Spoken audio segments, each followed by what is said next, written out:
Hi. Um, Today is August 1, 2024 at around 6:16 p.m. Dito ako sa condo ngayon. Dito ako sa Maynila. At ano, sobrang depressed ako. Kasi sobrang down ako ngayon. Sa totoo lang. Iiyak ako na sobrang bigat na pakiramdam ko. Eh, sinulat ko dito. Parang promise na ako na hanggang this year lang ako magti-trade.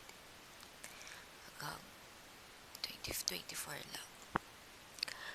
Kasi di naman talaga ako nagiging successful. Di pa ako kumita, puro loss pa ako. Tapos, wala pa ako talaga yung system na sinusunod ko kasi matigas ang ulo ko. Hindi ko alam kung susundin ko ba. Minsan, kung ano pa yung walang sistema, dun pa ako kumita.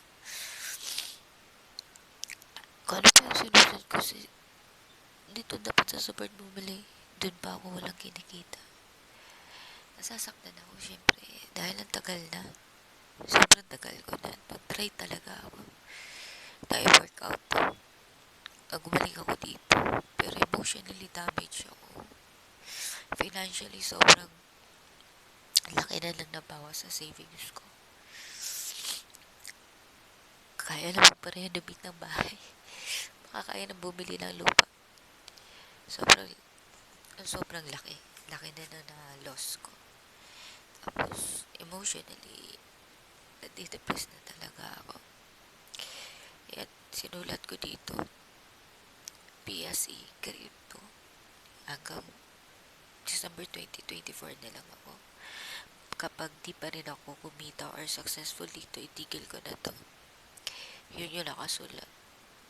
Pagod na ako. Dami ko na nasasaktan na tao. Dami ko nang pinali sa buhay ko. Para lang dito. Gusto ko kasing gumaling. Gusto ko kasing kumita dito. Alam mo yung ganun. Alulungkot ako. Although wala naman akong malaking losses. Yung matagal na mga losses sa crypto. Pero overcome ko naman yung sakit nun. Pero kahit paunti-unti, para mo pangaramdam mo tanga ko.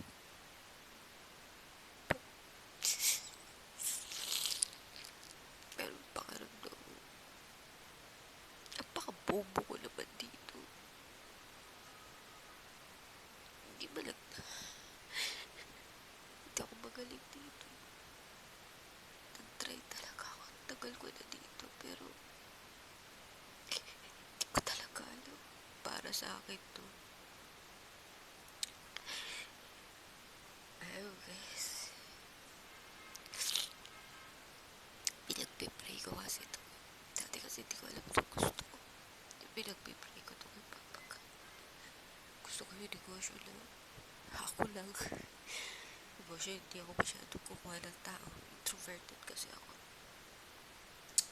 Hindi ako masyadong makisama sa ibang tao. Gusto ko yung ganong negosyo lang. Nasa bahay lang. Ito yung, alam mo, sobrang ito yun. Alam mo yung answered prayer talaga. Tapos yung una kong trade daw, sobrang laki ng nilagay ko.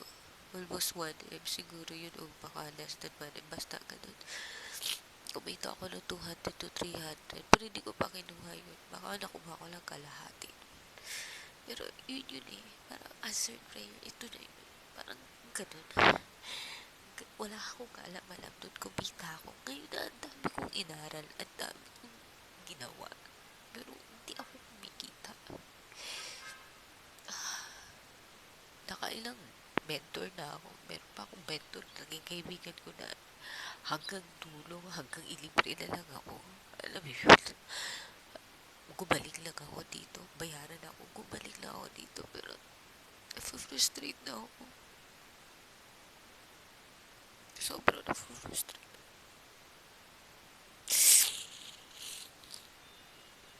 Gusto ko i-capture the moment na to kasi sasaktan ako. Pag naging successful ako dito, baka maging successful ako dito, at least maalala ko to. It will humble me. Bago, baka 6 years ako dito, baka more than that. Di pa rin ako kumikita. Di pa rin ako magaling.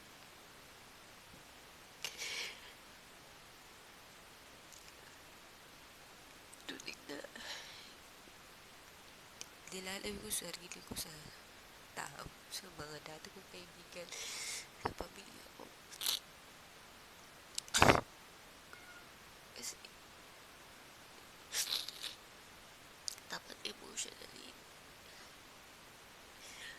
healthy kayo. Psychologically healthy ka. Dapat ganun. So, hindi. Tagal ko na dito sa buong buhay ko. Lagi ako nag-i-stop. Ayoko niyan. Pag nasimulan ko, ay hindi ko pala lagi ako nag-quit. Pero dito, hindi ako nag-quit. Dahil sobrang tulog na ako. Hindi ako nag-quit. Ito lang at saka yung mag-aaral ko, hindi ako nag-quit. Kahit mahirap. Pero, kailangan ko lagyan ng ultimatum na siguro kasi at tagal na eh. At tagal na. Hindi ko alam kung para sa akin ba talaga to. Kasi, emotional ako. Kunting ano na nagagalit ako. Frustrate ako. Pagod ako. Gusto kong gumalik dito. Ito yung gusto ko. Hindi ko alam pagkatapos nito ano yung next. Wala na akong maisip. Alam mo yung sunod-sunod na taon ka. Sunod-sunod na taon ka. Hindi ka man lang nakagraduate.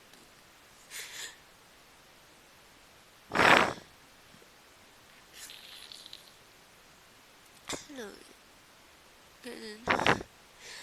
Naiinis ako. Naiinis ako.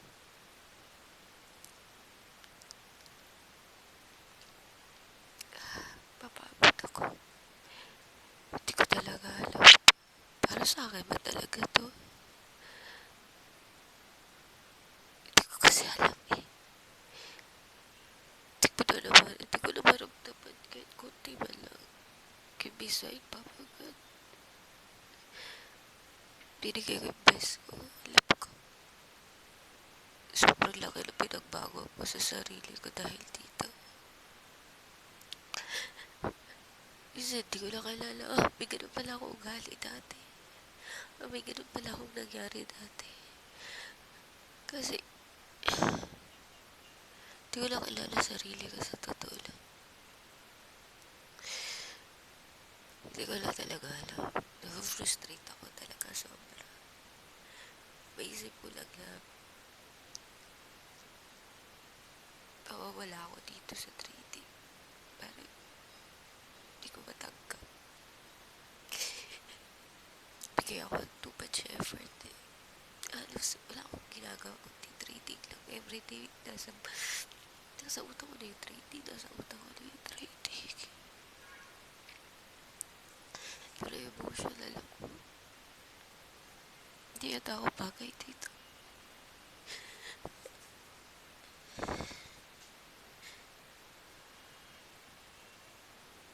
Nakakapagod. Literal na.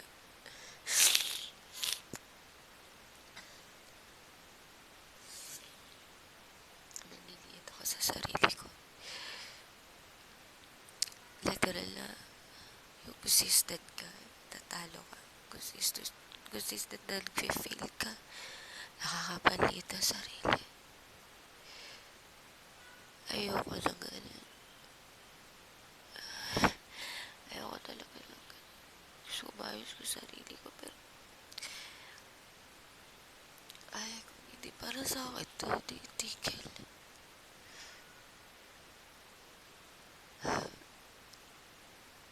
Di ko na alam anong next. Ang alam ko lang na August 1 ngayon. August, September, October, November, 5 months. I have 5 months. Hanggang December 31, galingan ko sarili ko. I have 5 months na. Bakit kumita ako? I have 5 months na. Ipakita ko sa sarili ko na kaya ko. Kasi kung hindi, stop na lang. Hindi ko talaga kaya. Baka hindi sa akin. Pero sana sa akin.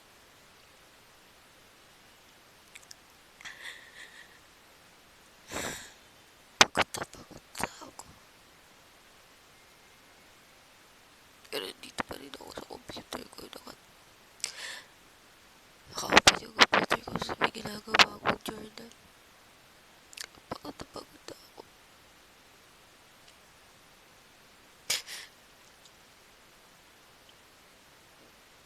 Frustrate ako. Hindi ko alam kung ano mga disorder ko. Bipolar ba ako? Depressed ba ako? Stress lang ba ako? Hindi ko na alam kung ano yan. Iisa lang alam ko dyan.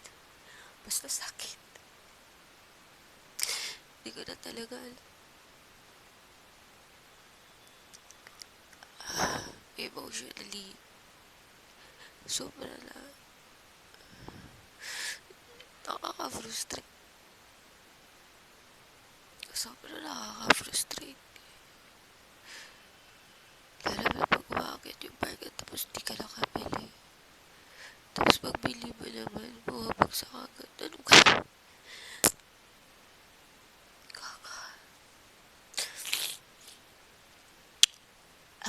Yun lang. Sana. Pag narinig ko to ulit, sana yung endgame ko nasa good side. Nandito pa rin ako. Lalo ko kasi habang tumanda ako, habang mamatay ako, trader pa rin ako. Sana ganun.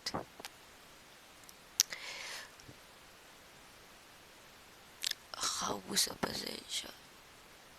Sakit. Konting problema lang. Konting away lang sa labas. Madadala mo siya sa trading.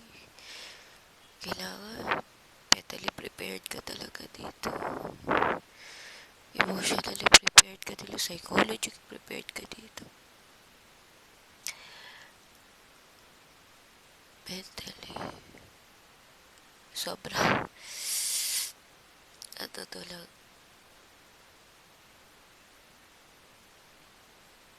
Tagal ko nawala sa itong mundo.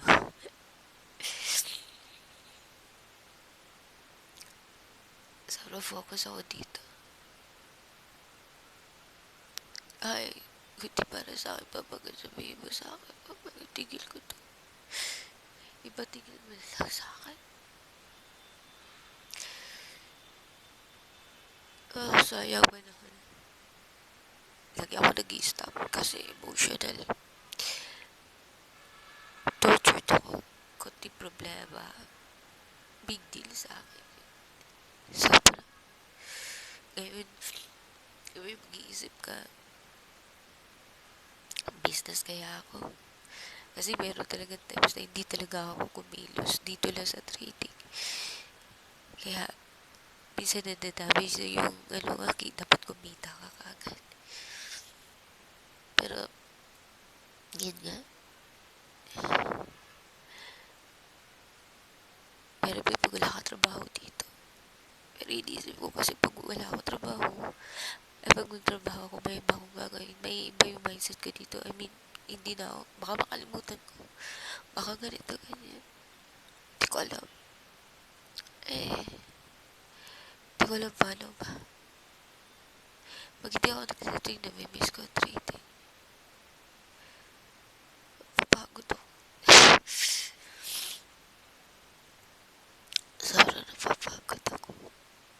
nasasaktan ako. Pero parang gusto ko pa rin yung trading. Parang pag namatay man ako ngayon, pagising ko, pag nabuhay ako isang araw, gusto ko pa rin maging trader. Ganun ko siya kamahal. Ganun ko nga gusto maging trader. Pero I think yung effort ko hindi enough.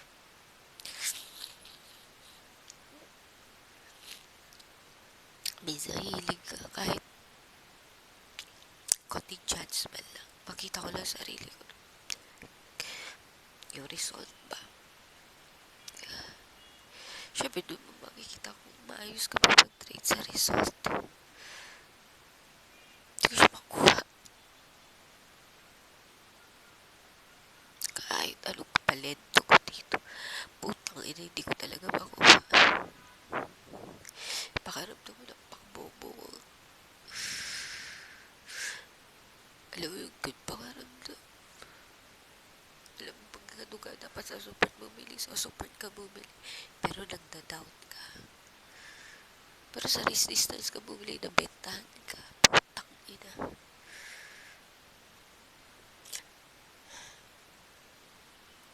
Ayun lang. Marami, tatapusin pa ako. Putang ina. Mura ka talaga.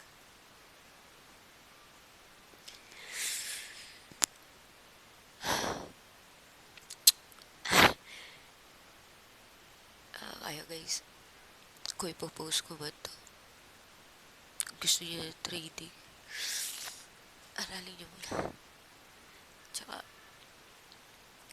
huwag niyo iwan yung trabaho niyo para makakahiga-higa pa rin kayo. Huwag kayo magpapahype sa labas. Hindi niyo alam, luhaan din yung mga yan. Tsaka, dapat malakas kayo. Mentally, emotionally, physically. Malakas dapat kayo. Yun.